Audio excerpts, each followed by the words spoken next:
point is this: that the culture has shifted to the extent where we can poke fun at these frankly ridiculous concepts. So we weren't allowed to say the emperor had the emperor was naked, right? The emperor had no clothes. Though that's really what's going on. Dave Chappell and Ricky Gervais are saying the emperor's got no clothes. So these concepts that we've been bullied into accepting, whether we like them or believe in them or not, right? And so the people who push them are now crying like bitches, because that's what they are. They're absolute crying little bitches. Unfunny business. Dave Chappelle and Ricky Gervais sink to new depths. And Dave Chappelle, I definitely one of the greatest stand-up comedians of all time. He's such a master of his craft. So clever, right? So really insightful and so funny and so naughty, right? I wish he wasn't so anti-Israel. And watching his new stand-up special, I was really terrified, right? They was going to lay into it, like, please no, because that's a real problem for me, right? Please don't, because I really like your comedy, right? I already lost Roger Waters to anti-Semitism. Not you too, but thankfully you didn't, right? And again, a brilliant comedy special. Netflix, although I tell you, if he would make fun of it and if he would make fun of both sides, I would be fine with it, right? But if he would just use it to like smack around Jews, no, I wouldn't be so up for it. Netflix latest specials show two once funny comedians continuing to punch down in a desperate quest for relevance. They are more relevant than you are. Charles Bramesco of The Guardian comedy critic. Dear Dave Chappelle, transgender comedians can take a joke, but why are you all so unfunny? Excuse me. How are transgender comedians, like what transgender comedian are you thinking in particular, and how do they fare against Dave Chappelle? Do they have massive stand-up comedy specials on Netflix? Or does nobody give a shit about them and they don't think they're funny? Because, your trans-friendly comedy, like the stuff that BBC puts out, isn't funny. It's not funny. It's a boring woke. It's for you to masturbate to, essentially. And, don't you have enough to wank off to? Frankly, fucking weirdo. The funniest part of Dave Chappelle's new special, The Dreamer, comes right at the top, and not on purpose, because he's a silly boy. In a high-grain black and white, we see footage of the comedian pre-show ritual before he headlines. I just fast-forwarded all that. Before he headlines to the stately Lincoln Theater in Washington, D.C., his hometown, to the quavering, earnest strains of Daydreaming by Radiohead.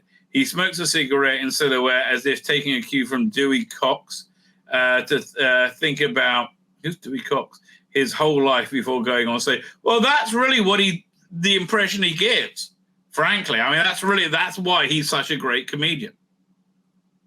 If somebody wanted to create a tone-perfect parody of self-serious intros that aging stand-ups used to announce their late phase of maturity.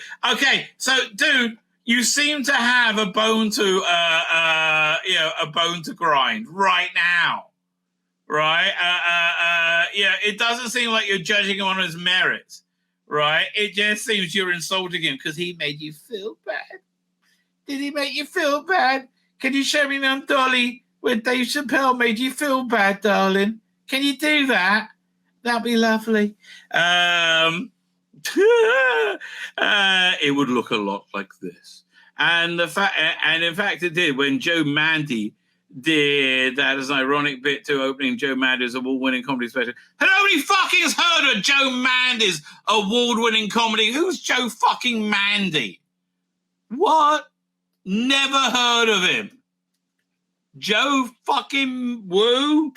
Who's Joe fucking Mandy? Who is this cunt? He does okay. I might be he's Mandy was Joe Mandy, born stand-up American comedian, writer, and actor. He's got a limited filmography. He was in Parks and Rec. Okay, for 7 episodes. Really? This is who you're putting up against Dave? Like, this is his entire... That's his entire of his Wikipedia. Okay, now let's look up Dave Chappell. Fucking cunt moron that you are. Okay, look at David Chappell's Wikipedia. Does it look like they're equal? Has Joe Mandy ever turned down, like, what, 50 billion or whatever it was? Fuck off.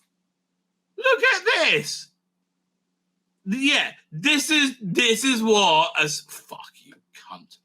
Fuck, look at you, you fucking moron. Joe Mandy. Was that okay? Was that morally okay? Okay, do we have this guy's Twitter? That's we have to see if we can find him. Who is he?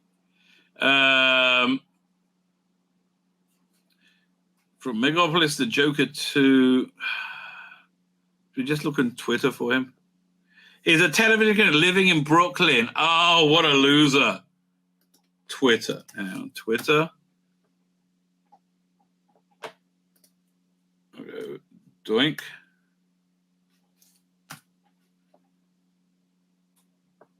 Oh, yeah. Oh, this is him. Let's look. Oh, God.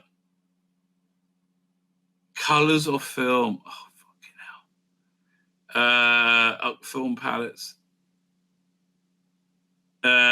This is how I get when I say more like zone of disinterest, but with laughs. I mean, like, have you seen how shit everything is? Dude, you need to get out of your little bubble. Although he hasn't been raging about Trump, in everything. But what a woke fuck. Amy White. This guy, okay, fine. There's not enough thing to piss out of in his Twitter feed. Probably is just out of scrolling, right? But I get, okay, fine.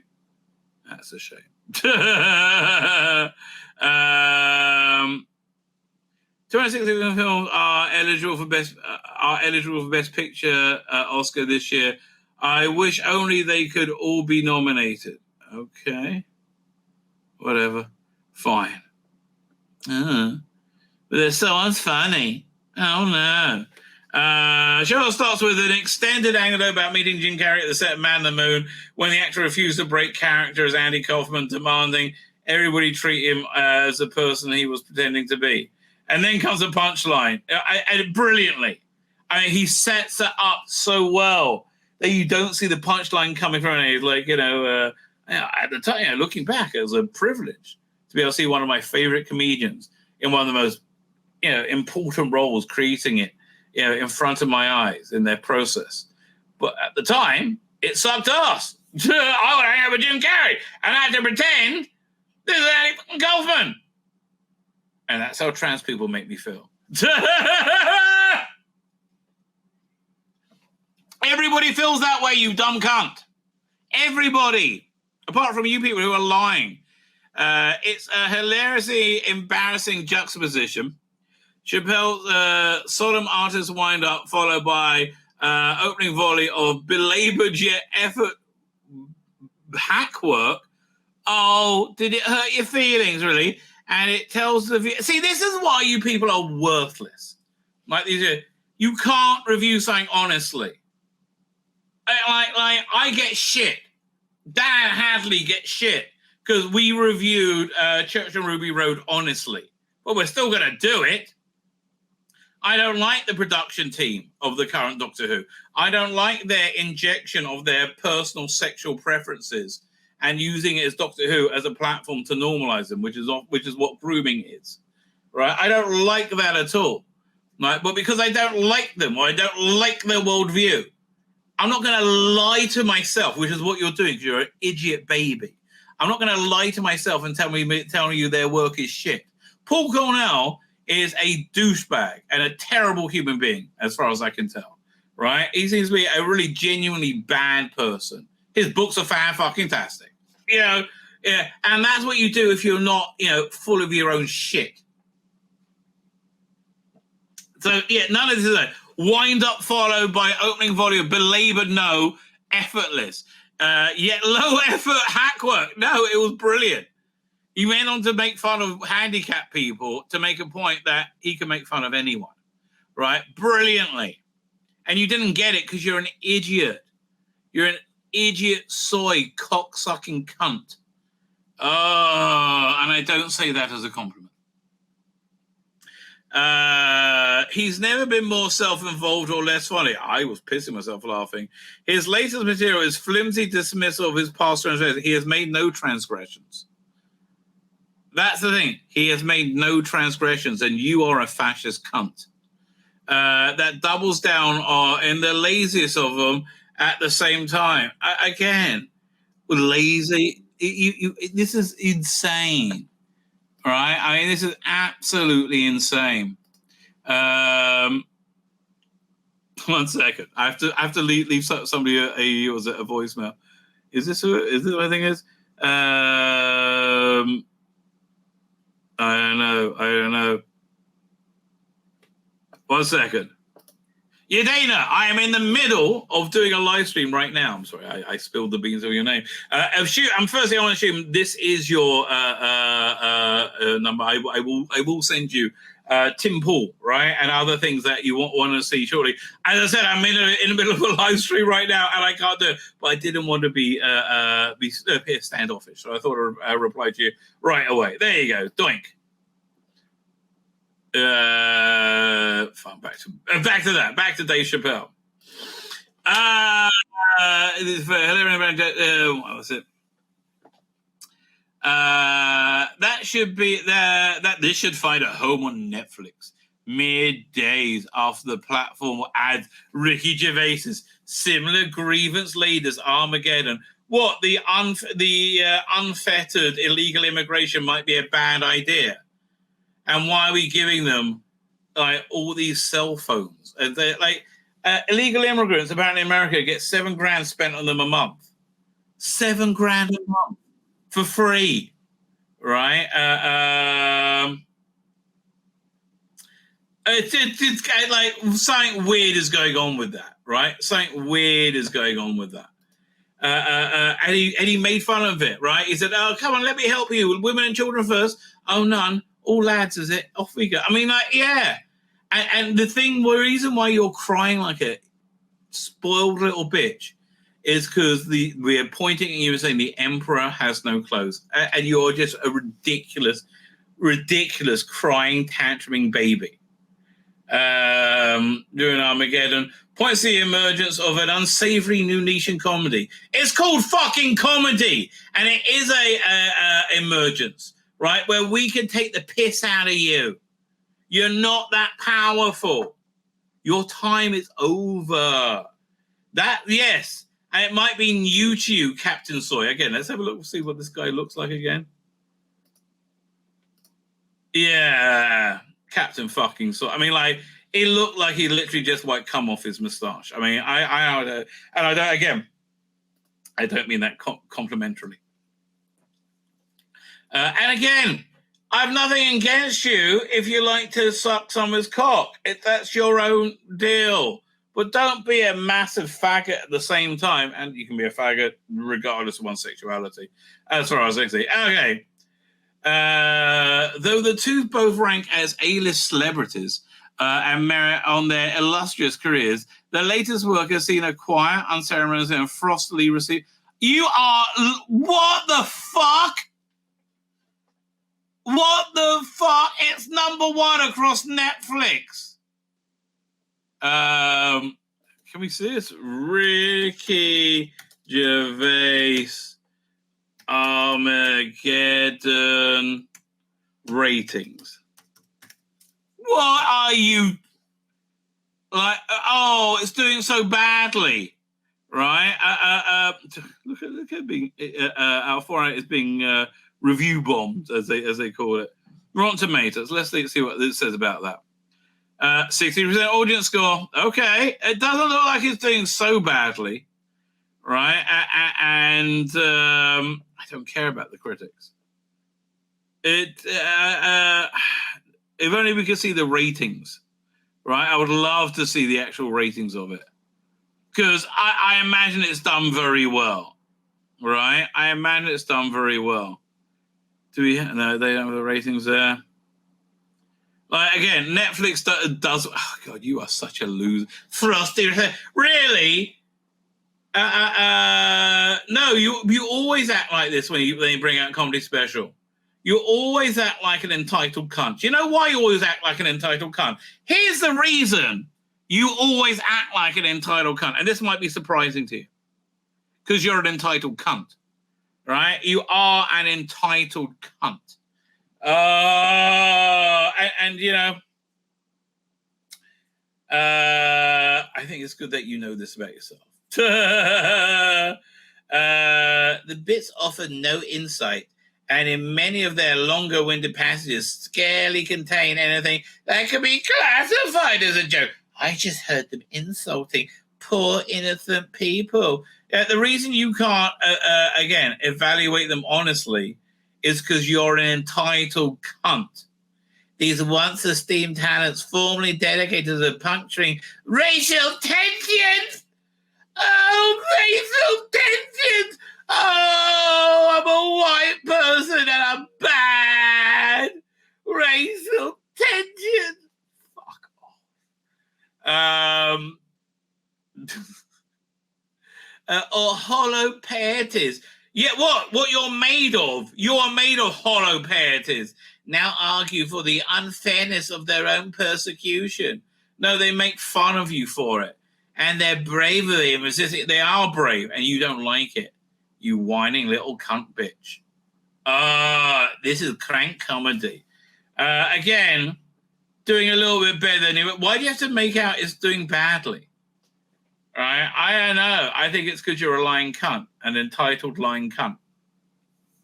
Mattershall's process is a 2022 indictment in which a disgruntled member of the audience at Los Angeles Netflix is a joke festival, stormed the stage in an attempt to attack triggered by jokes about the queer community and the homeless. What a heartless! Oh, fuck you!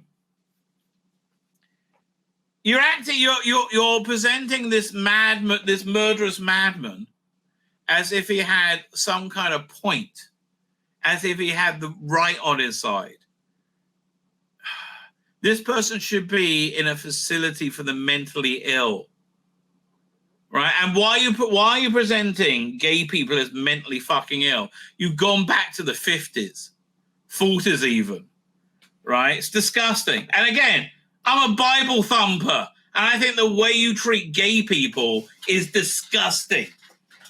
Fucking cunt loser. Where are we on to? Well, the episode spurred Chappell to consider his mortality. Well, yeah, he mostly makes it seem like a blessing in disguise.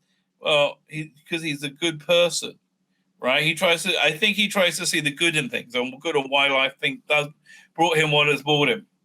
The ultimate vindication for his portrayal of his opponents as unstable extremists. A fucking man who doesn't know a dick makes you male stormed him on a stage and tried to kill him because he was telling jokes. Yes, that's what unstable looks like. Fucking moron, cockwomble cunt. That's exactly what being unstable looks like. Yes. What? Why would they think he's unstable? You are fucking nuts, mate. Oh, I don't know.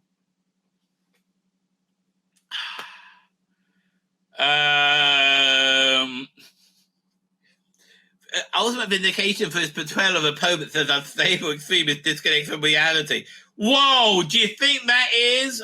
How did he end up being vindicated in that? Right? Because you lot are unstable extremists disconnected from reality.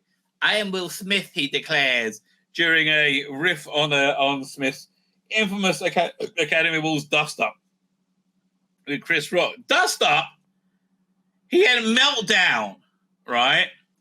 I am the man who cannot take it anymore, and I will slap the shit out the next person who says a cross word to me. He wasn't talking to you. He was doing his fucking. He was talking. Not everything you hear is to you.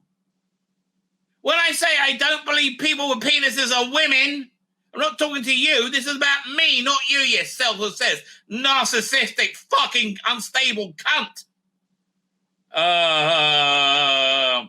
These words are greeted with howls of approval from the crowd. Oh, what how disgusting. How disgusting they are. Same as when he reasons that if he'd been the one getting hauled away in handcuffs the year prior, he'll simply identify as a woman for placement in cushion jail. Yes, he's poking a hole in your fucking nutball worldview, which it's not my fault you have that you're a religious fanatic for nutball world fucking view. In the space of one pause, a guy in the crowd yells, "We love you!" It almost sounds like he's trying to prove something. No, you're just okay. What's your name again? Charles Bramesco. You are Charles Bramesco. That is your crime. That is also your punishment. Charles Bramesco. I'm a white man, but I'm gay. How do you know he's gay? I don't know. I don't know why I think that man's gay. Who knows? Who knows? Anyway. Watch the close succession. These specials confer the impression of men racing to find new lines they can easily, emptily cross. It's not empty because you're crying like a bitch about it. Chappell makes a baffling assertion that only gay men will appear in photos with their mouths open. It's a fucking joke, you fucking moron! Yeah, no, it's a joke. Oh.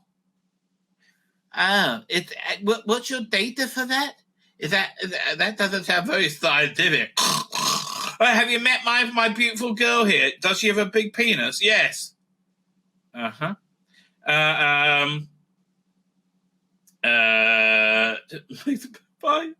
Gervais tells actors with dwarfism who might object to present-day stage production of Snow White to just be grateful they're not being used as props. No, he wasn't making fun of them. He's making fun of you! Cockwomble moron! Right? He's making fun of you, which is why you're crying like a miserable little bitch. He cracks himself up with the one line before he can even tell it. Faye's holding back because it's too offensive. Then Sally's falls upon receiving sufficient encouragement from his adoring public. Do you notice that, adoring public? Do you notice an adoring public for you? Or for, what's the name? Who's a good comedian you said? You know, fucking loser you are. What's the name? Joe Mandy. Oh, God, this guy goes on. Fuck me. Look at him. Crying little bitch. Fuck me. We got a long way to go with this. Chinese paedophile tries to bait a child with the promise of puppy, except the boy is not hungry.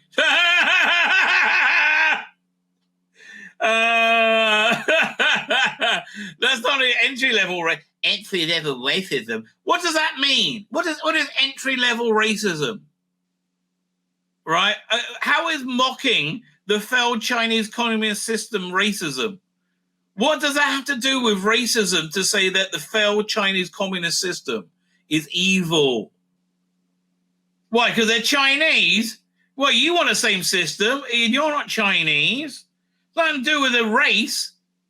It's weak waiting. If you're a moron and can't understand, recycle the oldest stereotypes of the book of the cutting-edge envelope pushing. What you, little moron, have made it cutting-edge envelope pushing. Jerry finds that multiple words come to mind. No, it offends me as a comedian. You're not a comedian. Oh, and you know what? I think you're Schockenborg. I just think this is your little temper tantrum about the world not being the way I want it to be. I want to be different, not like this. I want to be like the way I say. Gervais' side doesn't even function poorly as a commentary anymore. Oh no! It's a convenient allegiance, constantly undermining the last sane man persona he'd like to cultivate. He zeroes in on would-be hypocrisy, his favorite type of target, a double standard of tearing down statues of problematic historical figures while leaving hospitals and canals they built intact. Well, the problem is it makes you feel uncomfortable, right? Because you're basically a spoiled little brat just having your own way without any thought about what you're doing, right? What do you mean? The commentary's on you. That you don't get it this is the commentary right here. Like your reaction is fuck me, such a moron. You are such a fucking moron that you didn't know you made yourself into the object which Gervais predicted. He knows the fact that venerated nobles did not actually construct any of those things. No, they wouldn't be there without you, fucking moron. You fucking moron. Those things wouldn't be there without these people. They weren't the ones who made them. Yes, they were. Even if they had, hospitals and canals have a utility where statues proffer honor for display. Fuck me. Okay, here's what's going on, little crying cunt. He took the piss out of you, and now you're crying. Any rational person understands there's a false equivalency, but it's a fucking joke! Fucking moron! Much like when Jeeves checkmates the wokesters by posting that black people calling each other the N-word counts as cultural appropriation for white slave owners! Yeah, it's called a joke. Did you see me laugh? That was funny. He's peddling unsophisticated thought. No longer credible as a funny man or nor atheist smart aleck. Okay. When's he been an atheist smart aleck? Fuck no. Oh, did you get picked on in school, Brian? Did you? Charles, did you get picked on in school, Charles? Because you're a faggot. And again, nothing to do with sexuality, which is clearly gay. Even though he works up an intellectual sweat contriving the circumstances that allow him to have naughty words with impunity, like one of those online weirdos demanding to know whether you'd use a racial slur if it's the only way of stopping a bomb. They're not. Yeah, no. What they're doing is they're making fun of absolutism, because absolutism. We were talking about Jewish law earlier, right? About what's prohibited on Sabbath, and how there's a new thing that people go around with their smartphones now on Sabbath, where they didn't use them before. You're not allowed to interact directly with technology. The reason is, if it's a life-saving thing, you're allowed to do it, because we're not absolutists, because the world isn't an absolute world. Right? Purposely. Right? Absolutely purposely. Right? And they're making fun of your absolutism. I would never use the M-word. Oh, no. Would it make sense to make fun of a child for being disabled? What's the name? Chappell did that. If we knew they were also a bigot, well, you would do that then. You would make fun of that. You would ignore their disability. Right? If you felt it was safe, Charles would make fun of a disabled child, right? If he was on the wrong side of the fence. I believe he would, right? He presumes the answer is yes, even though it's still no, both because this is a patently unreal scenario and because it's a fucking joke, you retard cunt. And this, if you're somebody who suffers retardation, I don't mean to say you're like this person. I'm sorry. I'm using it as a traditional insult. He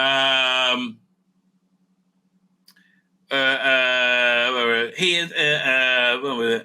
merely play.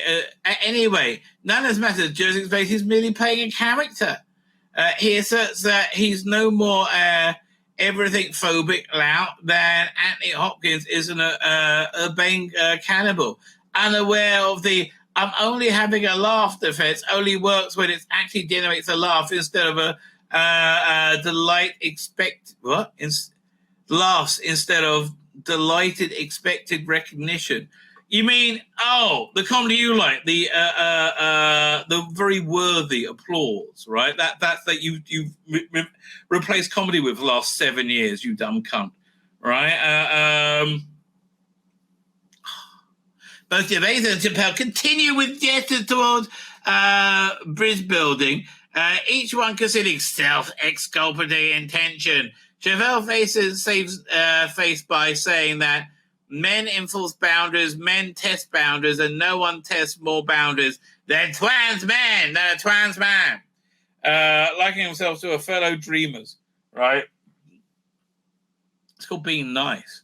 Gervais gathers everyone together and the wobbly axiom of whatever you find funny, all laughter is good. Well, not hateful laughter. I think the laughter that you have, Charles, probably isn't a good one. Never mind that both of these those statements are incorrect. Excuse me, incorrect. Trans men don't dream about being men. They are men. They're fucking not. If they have a pussy, they're a girl. If they menstruate, they're a girl, in my opinion. Yeah, and also all of science. But yeah, what can I tell you? And it's not even hard to think of examples of cool, inhumane laughter. There are futile efforts to advance through creatively dead end. Oh, I've said this before. Can you show me in the dolly where the bad men hurt you? Really? Beyond here lies nothing but more of the same. Oh, well, don't come back. Right? We won't miss you. You've been a misery in culture and in society. Fuck off. You don't like it, fuck off. And may I say this on behalf of the human race? Just fuck off. Last 7 years has been a nightmare. Fuck off. Leave us alone. Oh, God in heaven. Beyond here lies nothing but the same. Not just the same bizarre, unwarranted targeting of the trans community that's about last trotted out for sticks and stones. Unwarranted, because we trans community, we don't get in anybody's face at all. We're just sitting here quietly. We're not screaming at everybody all the time about everything always. No. I mean, we are, but we have to. It's part of our identity. The same dependable approval from the same class of reactionary, the same depressed, disappointing from the same X fans and the same checks from Netflix. The guaranteed block of psychophants. What the fuck are you saying? Comes with a cost of irrelevance. Again, who's more relevant, Dave Chappelle or you? Or whoever Mundy, the guy you said. When a comedian wraps himself in a cocoon of his own ideas and surrounds it with those who find them agreeable. You mean the human fucking race? Everybody, right? He cocoons himself in the majority of humanity. It's those who he loses the ability to see the outside world. You're not the outside world, moron. You're not. You need to understand this. You're the aberration. You're the weirdo. I mean, really? This is not the face of the outside world, right? I'm sorry, mate. This is not the face of the outside world. This is the face of a fucked up weirdo, right? Assuming that's you, right? I am sorry. No, this is not the face of the real world. My name's Tzvi Lebetkin, the Rabbi from another planet. Please like, share, and subscribe, and ring that little bell. Ring the little bell so you're notified when new videos drop.